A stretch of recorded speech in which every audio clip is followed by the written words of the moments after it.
The following podcast is part of the Underdog Sports Podcast Network. For advertising information or to find more great podcasts, visit us at www.theunderdogsports.com and follow us on Twitter at RealTheUnderdog. What's going on, everybody? Welcome back to another episode of The Atlantic Files, the number one podcast on the number one division in the NBA, brought to you by BasketballSocietyOnline.com and the Underdog Sports Podcast Network. As always, you are joined by myself, your host, Alex Fishbein, and we have a lot to talk about. We have a lot to catch up on. Especially because we missed a week, and that was a very eventful week, obviously. I've been under quarantine for a little bit here, so I was just getting things under control in my own dojo, so I was getting some things in order, but we are back.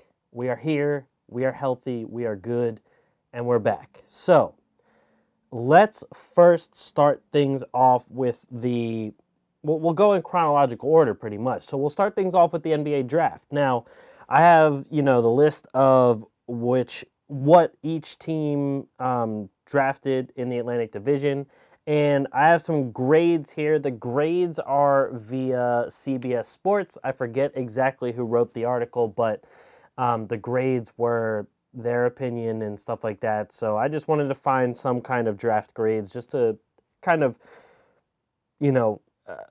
base some things off of it and kind of, match up what we're thinking based on what other people are thinking. So we have some of those on there. So without further ado, I want to kind of go in order of who I think won the draft versus who I think did not draft well at all. So we'll go from the bottom to the top. And one team that I think just didn't really do anything of any kind of note for the draft was Brooklyn. I kind of feel like that was pretty much expected of them. Like, with the team that they have, they're obviously going for everything right now, with Kevin Durant coming back, Kyrie coming back. They got the new coach in Steve Nash and everything. They're obviously pushing all the chips to the center of the table, and they're going after it, really starting with this season. So we kind of knew that, the draft picks weren't going to be anything big. Really, the only draft pick they had was the 57th pick in the draft, and that was Reggie Perry, a power forward center out of Mississippi State. According to CBS, they gave that a B-. I mean, he's probably decent to come off the bench if he does get any playing time at all. I remember reading that he was more of a stretch big, so, be able to play the perimeter a little bit. But the thing that was more of note was during the draft, they did trade and get Landry Shamet and Bruce Brown. Shamet, I think, is going to be big time for them because now you have Joe Harris and Shamet coming in to really give you a great amount of shooting surrounding two superstar offensive players. Not just superstar offensive players, but some of the best scorers we've probably seen in the league for, of all time. So bringing in Shamet, I think, is great. Having another 3-and-D kind of wing or / shooting guard on there is big in and of itself. And I just don't really count that as winning the draft by just getting that trade. So I have Brooklyn there at the bottom. I mean, I don't think it really affects them all that much. The trade was good. The draft pick, we'll see if Reggie Perry ends up getting any playing time. So after that, I want to go to. Now, I've been going back and forth about these two drafts, but I think that Boston probably had the second worst draft. And I feel like Boston normally does draft pretty well, especially out of what we've seen. I mean, with Jason Tatum and Jaylen Brown, those guys really playing very, very well. They even have Tremont Waters coming up, who was, I think he was Rookie of the Year in the G League. So he contributed some meaningful minutes as well in the bubble, I believe it was. So they do usually draft pretty well, but they still have some misses as well. With the 14th pick, they took Aaron Nesmith from Vanderbilt. I think that was a great pick in and of itself because he was a big time shooter. I mean, he worked his way up to some great shooting numbers at Vanderbilt, and that's definitely what one of the things that Boston needs. On top of obviously, they still needed like a rebounding and defensive big man and stuff like that, but having that shooting coming off the bench, I think is going to be huge for them, especially if Nesmith turns out to be what everyone's expecting him to be. CBS gave that pick an A+. That was the only A or higher pick that they made. With pick number 26, which I thought was weird, they ended up picking Peyton Pritchard from Oregon, the point guard. Nothing against Pritchard himself. I think that Pritchard is a decent player, but I just thought that the point guard spot wasn't exactly something that they needed. You have Kemba. Marcus Smart can run the point guard at times. Jason Tatum can bring the ball up as well. Off the bench, you still do have, like I said, Tremont Waters. You still have Carson Edwards. You have guys that have that ability to play point guard. I just don't really see what the need in Peyton Pritchard was, and CBS pretty much agrees with that. They graded it a C+. It was just all around just a strange pick. I'm not really sure why that was even made. And then 47th seemed to be kind of like a draft stash kind of player in, I'll probably butcher the pronunciation of his name, but Yam Madar from Israel.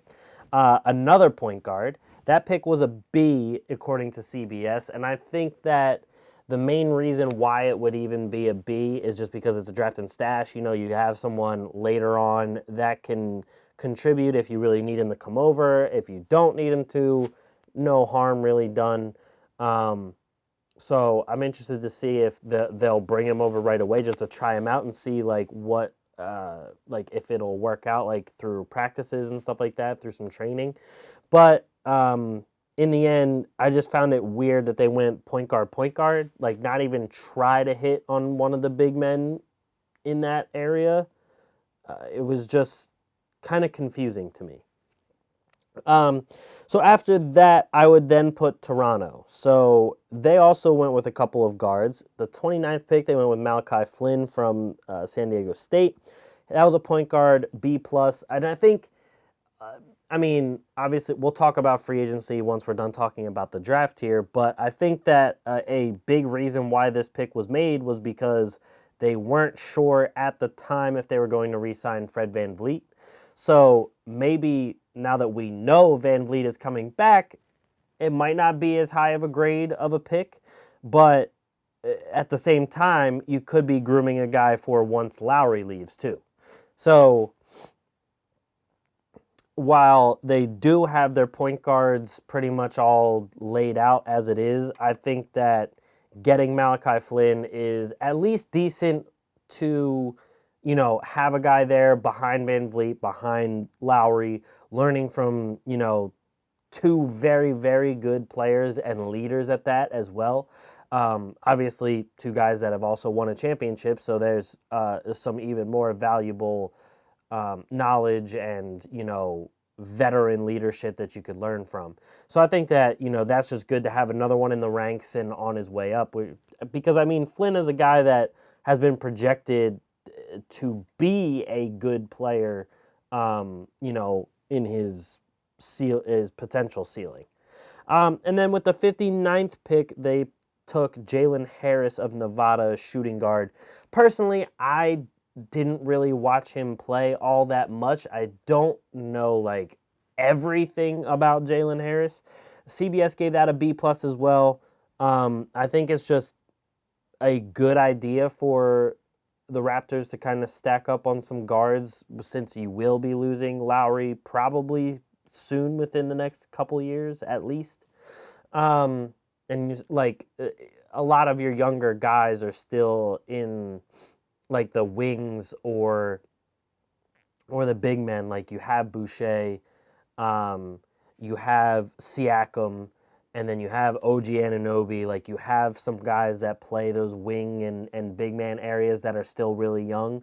So at least bringing in some youth to back up the guards that you have now and have them learn under them, I think is a big time plus. So that's why I kind of would put Toronto as like the third best draft of the Atlantic. But after them, I would probably put. See, these two, I think. I'm going to put the Sixers second, just because the Knicks actually surprised me in how well they did with this draft. But I'm going to put the Sixers second. Now, did not expect Tyrese Maxey to drop all the way to 21. They took him at 21, the point guard out of Kentucky. CBS gave that a B+. And then they had 4 second-round picks. However, 2 of them they used to make some big-time deals. Not big time in terms of, bringing in superstar players, but big time in terms of finally turning over that roster in a way that was super beneficial. More so one of those things, well, at least the one trade for the 34th pick was an addition by subtraction. That 34th pick was part of the Al Horford trade. We're going to go over some of the trades a little more with the free agency side of things, but obviously, as anybody can see, you don't have to be a Sixers fan to understand that getting Al Horford off the books, first off, second off, getting him, out of this roster makeup was the best thing for the Sixers. And that's not a dig at Al Horford.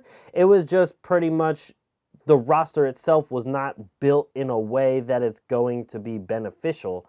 Having Horford and Embiid, I mean, first off, playing them at the same time was not good.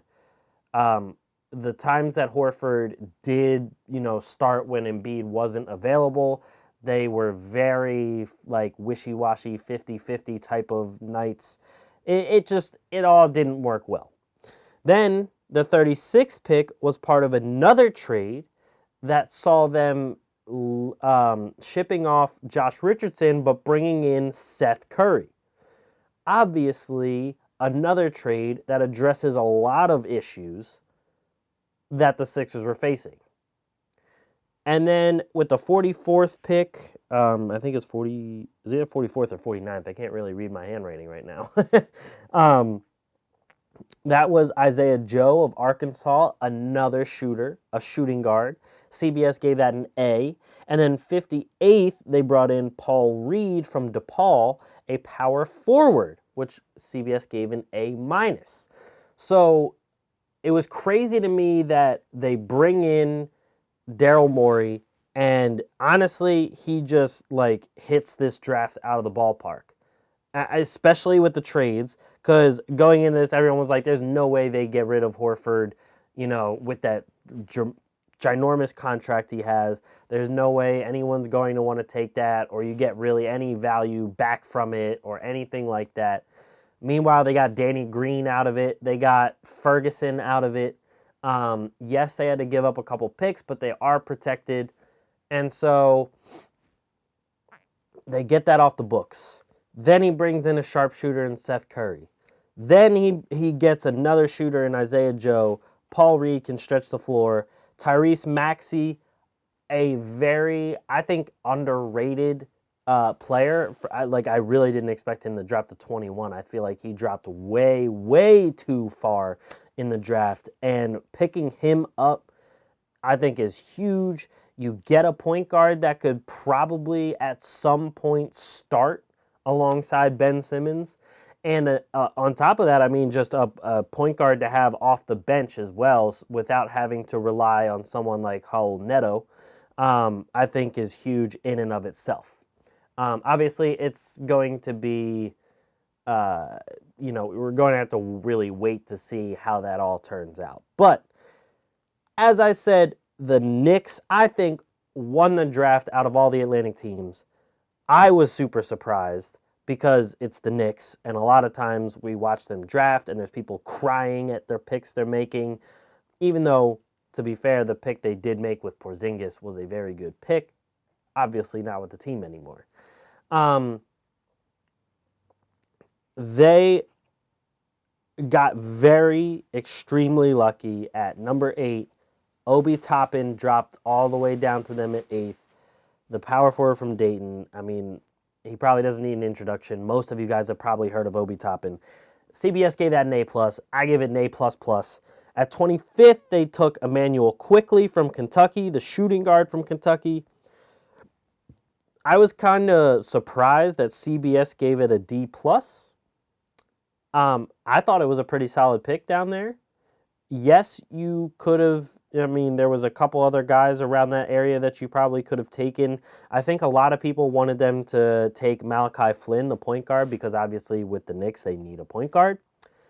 But, I mean, I kind of like that pick in Emmanuel Quickley. Get another guy down there, get another, guard in there. As well, because you already have like RJ Barrett who can play like the 2-3 spot. And then you already have Mitchell Robinson who can play the center. I mean, you have a couple blocks already in place, and I think these two. I think Obi Toppin should be another main block, but I think that Quickly could be your supporting block. And then I'm counting with this with the draft because he's a rookie, but they signed Miles Powell, one of, if not the most decorated player in college history, and also probably the best scorer we've seen in college ball for a long, long time. Bringing him in as an undrafted free agent, I think is huge in and of itself. Like the risk reward there is high reward, very low risk, because you're not, fully committed to him with a whole lot of money or anything like that. And you're giving him an open tryout to see if he can bring that ridiculous level of scoring ability to the professional game. And on top of that, he's pretty much a hometown kid because he's from, right across the bridge in Jersey. And Jersey loves him like their own son. So, I mean, having that type of pull to get people to come watch him, and if he turns out to be, as good as he's been at Seton Hall, I think that's going to be amazing. So, I think for the Knicks, I was very surprised. They hit it out the park. To me, the Atlantic, in terms of winning the draft, goes Knicks, Sixers, Raptors, Celtics, Nets. So, moving on.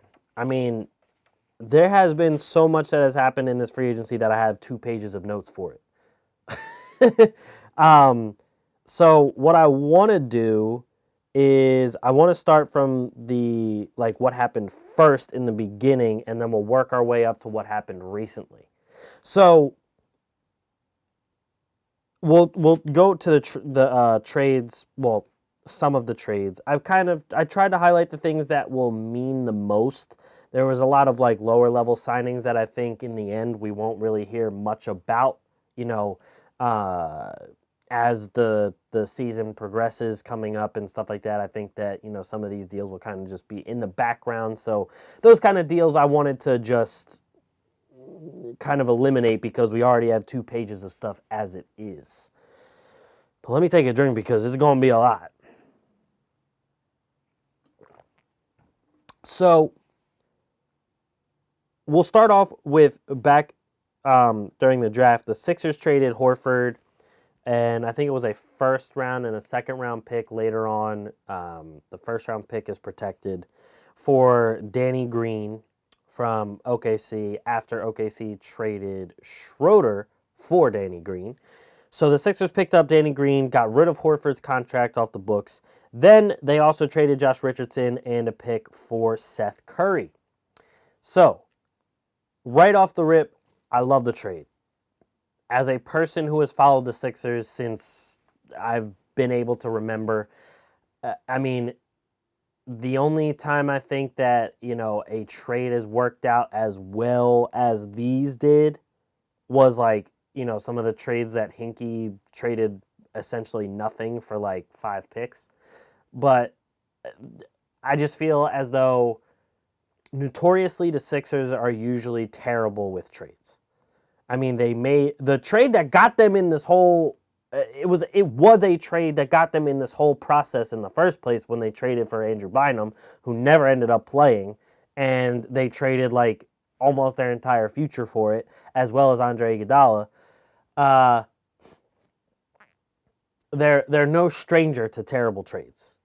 They're also no stranger to signing past their over-the-hill players that were once good to huge contracts. See Chris Webber, Elton Brand.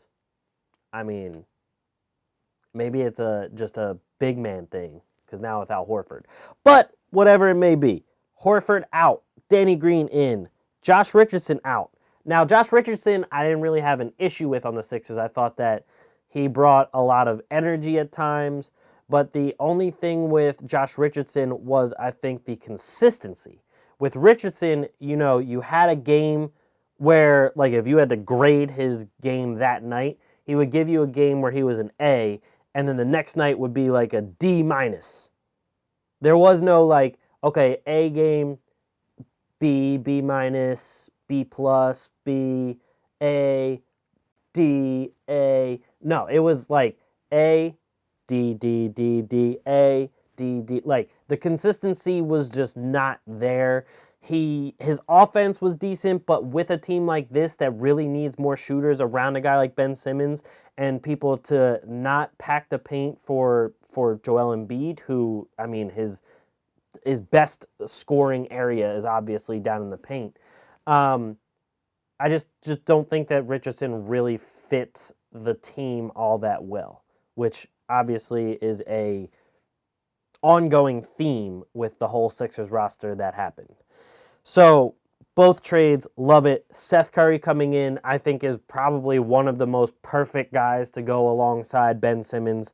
Also to go alongside a guy like Joel Embiid, because now I think with Seth Curry, you can even run that dribble handoff that they used to run with JJ Redick. I think you can run that even better with Seth Curry because I think that Seth Curry is a better ball handler than JJ Redick. So I think you can run that even better. You could probably run pick and rolls with Seth Curry and Ben Simmons. And on top of that, you got a guy for Ben Simmons to drive and kick to. On top of, I mean, you also have Danny Green who can shoot that as well. So another one, Kelly Oubre is going to Golden State after the reason that was all done was because Chris Paul from Oklahoma City was traded to Phoenix.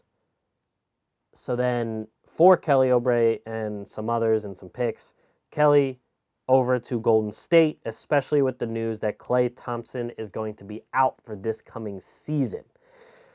First off, I'd like to say I was really depressed that Klay is now out again for another whole season. Hopes and prayers out to his speedy recovery. It sucks that we don't get to see the Splash Brothers yet again for another season. And I really hope that when he finally does come back, that, this whole process of getting hurt, coming back, getting hurt, coming back doesn't, really change much in his game or in his daily life or in his, athletic ability. But, I mean, this is a solid move by Golden State to still kind of, scrounge something up to remedy losing Klay. Their starting five presumably would now be Steph, Wiggins, Kelly, Draymond, and then probably James Wiseman that they just drafted with the number 2 overall pick. On paper, that starting five still looks extremely deadly and still looks like a playoff-capable starting rotation. I think now you just have to see who the role players are going to be, who the rotational guys are going to be. The good thing is that this past season, they were able to really see what kind of guys they were able to keep around to be those type of role players. Um, I think that, you still have a good amount of those guys that will be able to contribute with this current iteration of the Warriors now. So overall, I like the trade. I really like the trade by Phoenix to get Chris Paul.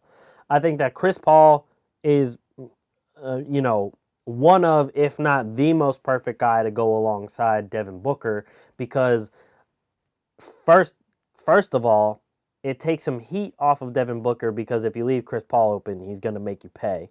Second off, Chris Paul's IQ, his floor general ability, his passing ability is all going to be humongous pluses for Devin Booker. Passing him open, getting him, great passing lanes to, cutting to the basket, hitting other guys that are open like Mikal Bridges and Cam Johnson and all of those guys, just all very, very good options for Chris Paul. And on top of that, Chris Paul has shown that he's been a pretty good mentor on top of it. Like, when he was in Oklahoma City, I think he was a great mentor for Gilgeous-Alexander. And when we do see him with younger teams, I think that we see Chris Paul flourish even more. Like we saw him, very frustrated all the time and everything with James Harden. We saw him very frustrated and everything most of the time with the Lob City Clippers. But then you put him on a younger team and it looked like he was having fun and he was, amazing again. So I think that him being in Phoenix is both good for him and for Phoenix. So I think that's a great trade by Phoenix. Also a pretty good trade for Golden State to get a guy like Kelly Oubre in there. For really not all that much. Like they didn't really have to trade all that much to get him either. So I'm just going to rattle off a few things here and then we'll talk about them. So Christian Wood leaving Detroit, he signed with Houston. Then Detroit decides to sign Mason Plumlee, Jahlil Okafor, and Josh Jackson. I love the signing by Houston, especially with with Daryl Morey gone. They also traded away Robert Covington, if I remember correctly. They're pretty sure they traded Covington to Portland. With no more really, with like no big men on the roster anymore, since they tried to go with that micro ball under Daryl Morey, I think that signing Christian Wood is big time, because not only are you signing a guy who's really worked his way up and really showed that like he can hang in the league when he was on Detroit last season, but you signed a very promising big man to probably a little less money than you would, any other big man that, with that, with that same kind of like caliber of skill and level of potential and everything. But then Detroit, I just don't understand what Detroit's doing, honestly. Like, what sense does it make to sign Plumlee and Okafor? I understand Okafor is probably not for a lot of money. Plumlee gave him a little bit of money. After, like, at that point, why not keep around Christian Wood? I know you're going to have to pay a little bit for him, but Christian Wood's not old. You got plenty of years left with Christian Wood for him to still... I don't think Christian Wood has even reached his ceiling yet, first off. And second off,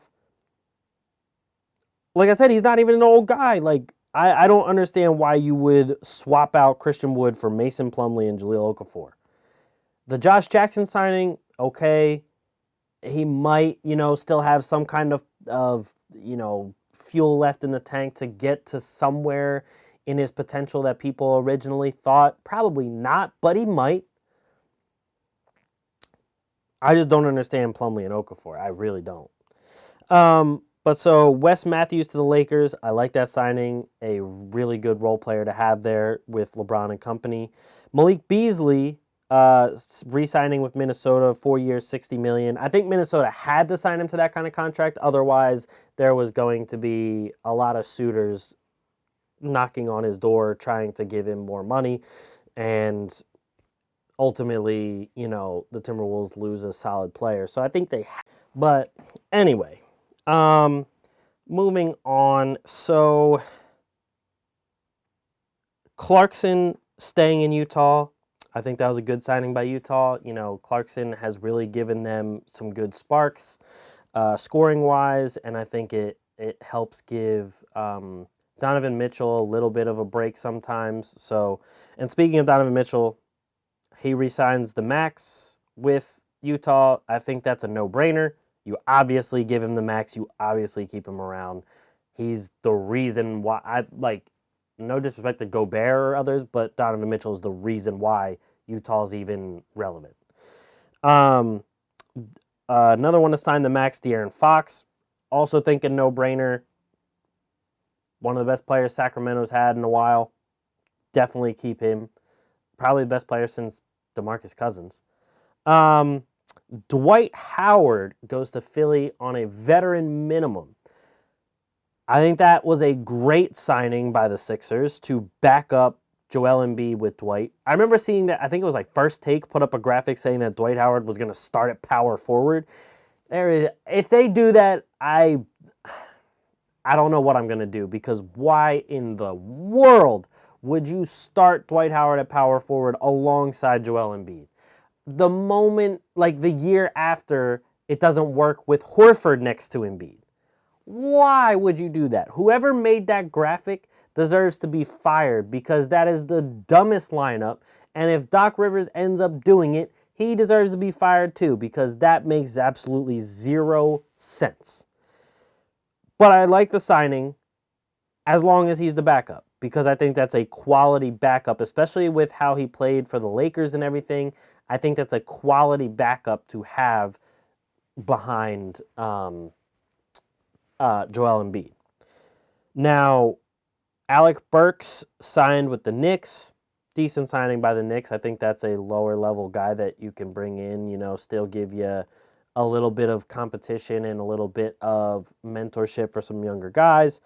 Joe Harris stays with the Nets, 4 years, $75 million, very well deserved. Joe Harris has been shooting the lights out the last few years, has really, carved a space that any team, like if the Nets didn't sign him to that, any team would have taken Joe Harris. Any team in the league would have taken Joe Harris. So good job by the Nets to keep him, especially alongside Kyrie and KD. One of the surprising moves to me was Montrezl Harrell going to the Lakers. Because with the rivalry going on there between the Clippers and the Lakers, and, the way that the Clippers were supposed to be this past season versus what actually happened, I didn't think someone from the Clippers, especially a guy like Harrell, who, was more of the enforcer, energetic, emotional type, I was surprised to see him go to the quote-unquote enemy. As you saw, like, Pat Beverly reacted to it, like, what is happening? Good on the Lakers to get the Sixth Man of the Year and the runner-up for Sixth Man of the Year in Schroeder and Montrezl Harrell. They upgraded big time from some of the guys they had. So the rich got richer in that aspect. And with the Clippers, I think you're going to have to go get some quality people now, because I'm pretty sure the Clippers also lost JaMychal Green. So yeah, I'm not saying you're screwed. You still have Kawhi, Paul George. You still have guys like Beverly and Zubac, and you still have these pieces that are there. But with Harrell gone, you had Lou Williams, but I think that Lou Williams is now finally starting to hit the point that he's slowing up a little bit. I don't know if maybe it was just because that, they just had a lot of people to give the ball to, but it kind of looked like he's starting to slow down a little bit, which is natural. But anyway, if we go to the next one here. So Jeremy Grant, 3 years, $60 million with Detroit. Another questionable signing by Detroit. Jeremy Grant, to me, is the guy that comes in as your final missing piece to a championship. that, can do a lot of different things. He's a Swiss Army knife type of player and can give you starter or six-man minutes, but not to a team like Detroit that is still rebuilding and trying to become relevant. Because let's not forget, like we said earlier, you also signed Plumlee and Okafor. You still have Blake Griffin, but you let go of Christian Wood to get, you have 4 power forward centers now that are all kind of lackluster. And no dig at Jeremy Grant. I'm not saying he's bad, but he's not, a guy to be your number one option and lead your team. Obviously, they want that to be Blake Griffin, but with him getting older and the injury issues he's been having, it doesn't look like that's going to be the case. So, a lot of this doesn't make sense. Berton staying with Washington, 5 years, $80 million. No-brainer signing. Definitely should have kept him. Rockets signed Kenny Wooten, the 2-year deal player from the Knicks. I am on tape last year saying that the Knicks should have signed him to a real contract and have him backing up Mitchell Robinson. I think Wooten is a big-time defensive player that any team is going to be happy to have. I think he's going to be like a Nerlens Noel type with that type of athleticism, the rim running, the defensive ability, and be a very, very solid backup big man. So I think that was a very good signing by Houston to get a guy to go behind Christian Wood. Then you have Mo Harkless to the Heat. I think he fits into that whole style of ball that the Heat played this past season perfectly. Another defensive player that's going to fit very well into their defensive system and also be a 3-and-D type of guy. The Heat lost Crowder, but they got Avery Bradley. Another similar thing. I think he fits into that system very well. He can be a ball handler whenever you need him to in a pinch. Also be a 3-and-D type of player. The Bucks signed Augustine, Portis, and Jalen Adams to a 2-way deal. All 3 of those, I think, are quality signings that, good role players. Jalen Adams, I think, can be way better than a 2-way type of player. So, 3 guys that I think really quality for the Bucks. Fred VanVleet, as we talked about or touched on earlier, staying with the Raptors 4 years, $85 million. I think the Raptors needed to do this, to be completely honest. If they wanted to stay in this position that they're at, if they wanted to stay relevant with, the area of the East that they are in currently, they had to re-sign Fred VanVleet. This didn't really break the bank either. There were other people that got more money. One of those being Gordon Hayward to the Charlotte Hornets for 4 years, $120 million. Has Charlotte learned nothing? Has Michael Jordan learned nothing with the Nick Batum contract? Now, on our website, basketballsocietyonline.com, as you can see on the sweatshirt, our guy Aram talked about how this could be a very good thing for Charlotte signing Gordon Hayward in terms of being good for LaMelo Ball, in terms of just, not being a completely dysfunctional team around him. However, while I do agree that you don't want a completely dysfunctional team around him and you want to give him some quality guys as he's, hitting his important growing years, this isn't it. $30 million a year for Gordon Hayward. So you're paying him until he's 34 years old, who, if we're being honest, after his injury was nowhere close to the same player he was in Boston. And, it's the same amount of years as Fred VanVleet, except he's getting $35 million more dollars. And Fred VanVleet won a championship. And Fred VanVleet helped his team big time get to, a deeper playoff run, almost win that 7-game series last year. Whereas Gordon Hayward has kind of been disappearing. He really hasn't been doing much. He hasn't been contributing that much to winning for his team. And he's nowhere close to what he was in Utah. But you're giving this man 4 years, $120 million. That makes absolutely zero sense. The only team that has confused the hell out of me other than Detroit is Charlotte. You made a good draft pick, but 4 years, $120 million and Gordon Hayward? Honestly, at that point, I kind of would rather you sign Jeremy Grant to that 3 year, $60 million deal. Or probably even do like 3 years, 65. 30 mil a year for Gordon Hayward, though? At this point? That makes no sense. But moving on, we have Rondo to Atlanta. Decent signing by Atlanta. I think Atlanta was very underrated in their whole free agency outcome so far. Melo going back to Portland, showing his respect for Portland, taking a chance on him coming back, and I'm repaying him for it. I think he's going to continue to do well there. Nerlens to the Knicks. I think that is a solid pickup. As I said, I thought Kenny Wooten was like Nerlens, so getting Nerlens to back up Mitchell Robinson, decent. The only thing now is you need a point guard that is able to utilize Nerlens effectively. Tristan Thompson and Jeff Teague to the Celtics. I like the signing of Tristan way more than the signing of Jeff Teague because Tristan is precisely what the Celtics have needed for a while. So I like that. Caldwell Pope back to the Lakers. Not surprising. Also good re-signing.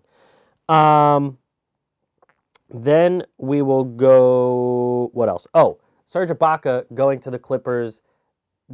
Very good signing by the Clippers to get Ibaka in there. Ibaka was also... I mean, he already has some good chemistry with Kawhi, and you get a pretty good power forward to come in since you have that absence of, Montrezl Harrell left a hole there. So, good signing by the Clippers for that. Two more, I think, good signings by the Bucks, Bryn Forbes and Torrey Craig. I thought those are both quality ones to really shore up that rotation. I think they have leveled up rotational player-wise big time from what they have had. And obviously, they got Drew Holiday. So with that trade, bringing in Drew Holiday, huge. The one thing that sucks, the Bogdanovich sign and trade, that not going through, him never agreeing to it. I think that whole thing is a huge debacle that should have never happened. I mean, why would you make this entire deal if you're Sacramento without even asking the guy if he wants to go somewhere, especially if it's a sign and trade? Obviously, if you already had his contract and everything, you wouldn't have to go through this whole thing. But if you're signing and trading a guy, not even keeping him in the loop about the whole thing, this is why Sacramento is the way that they are. Is the way that they, you know what I mean. It's not a mystery. But anyway, that sucks for the Bucks. But with everything they've been getting in terms of rotational players, I think that's been a very solid job in getting a better supporting cast surrounding Giannis. We already said Donovan Mitchell signs the max. Oh, so I just want to talk about what, the assets that were moved in that 4-team trade for the Bucks to get Drew Holiday. So the Bucks got Drew Holiday and the number 60 pick Sam Merrill. The Pelicans got Steven Adams, Eric Bledsoe, first rounders in 2025 and 2027, and first round swaps with Milwaukee in 2024 and 2026. The Thunder got George Hill, Josh Gray, and Kenrick Williams. Oh, and Zylan Cheatham. Darius Miller, a 2023 protected first that was Denver's, and 2 second-round picks. And the Nuggets got the draft rights to R.J. Hampton. One thing that I immediately thought was, how does Denver keep getting these guys that, were once projected to be like really, really high picks and then have kind of fallen due to whatever it may be, whether it be injuries or they, in RJ's case, went overseas instead of college, whatever it is. How do they keep getting these guys? They got Bol, they got Michael Porter Jr. Now they get R.J. Hampton, who I think will honestly be a pretty darn good player. they just keep getting these like guys that are going under the radar that at one time were projected to be very top prospects. And I think it's going to be another one that they hit on, and they really didn't get rid of much. A 23 protected first round pick, and I think like one or two of the second round picks might have been theirs, but that's really all they had to give up. I mean, I'll take it if I'm them. And then the Bucks obviously get Holiday. I think it was good that the Bucks got rid of Eric Bledsoe. I've talked about him before, and I don't think that Bledsoe is a championship caliber point guard. So bringing in Drew Holiday, getting rid of him, I think is a big plus. And the Thunder just continue to accrue assets as they continue their rebuild. Jason Tatum signs the max with the Celtics. Duh. No-brainer again. That should have happened from the start. Aaron Baines goes to the Raptors, and the Raptors re-sign Boucher. Both good signings by them. Baines is the Sixers killer. He just always makes a ton of threes against the Sixers. He like triples his season output of three-pointers made anytime he plays the Sixers. And, trying to fill in those gaps that are left by Marc Gasol and Serge Ibaka. Dario Saric returns to Phoenix. Good signing. Markieff Morris stays with the Lakers. Decent. I think it's an indifferent kind of thing. Houston gambles on DeMarcus Cousins. I think that is a very good gamble, a very smart gamble by Houston to also have him there along with Christian Wood and bringing in Kenny Wooten. I think you shore up your big man rotation that way, and if it doesn't work out, it doesn't work out. But if it does, if you still have Westbrook and Harden and you add Cousins to the mix, and Cousins is even 3/4 of what he used to be, dangerous. Big time dangerous. And then you got Marc Gasol going to the Lakers for 2 years, $5.3 million. Great move by the Lakers there. Bol getting a 2-year deal with Denver. Good job, Denver. Brandon Ingram signing the max. Saw it coming. Bam Adebayo signing the max with Miami. Also saw it coming.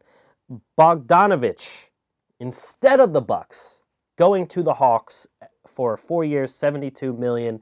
Big move by the Hawks. And it's not just done there. The Hawks also signed Danilo Gallinari for 3 years, $61.5 million. And the last one I have to talk about is the Kings just adding Hassan Whiteside, because the Kings were like, you know what? Let's just do something that probably won't affect anything and probably won't help us get to the playoffs yet again. So let's sign Hassan Whiteside. Just trying to get his 2K rating up. But I know that was a lot, guys. Thank you for listening to another episode of The Atlantic Files, the #1 podcast on the #1 division in the NBA. Make sure you tune in next week. We are back. We are healthy. We are good. Hopefully everyone had a great Thanksgiving. Hopefully you all stayed healthy as well and had a great time with family and everything. And I want to give a shout out to all of those that may not have been able to see their family or may not have been able to go somewhere for the holiday. I know it's rough. The pandemic has been very terrible. I feel your pain. I was one of those people that had to stay home. So just shout out to all of you guys. Stay strong, stay healthy, and make sure you take care of your mental health. That is one of the most important things. Thank you guys for listening. Make sure you check out basketballsocietyonline.com as well as the Underdog Sports Podcast Network. Thank you guys for listening, and I'll catch you guys next week. Peace.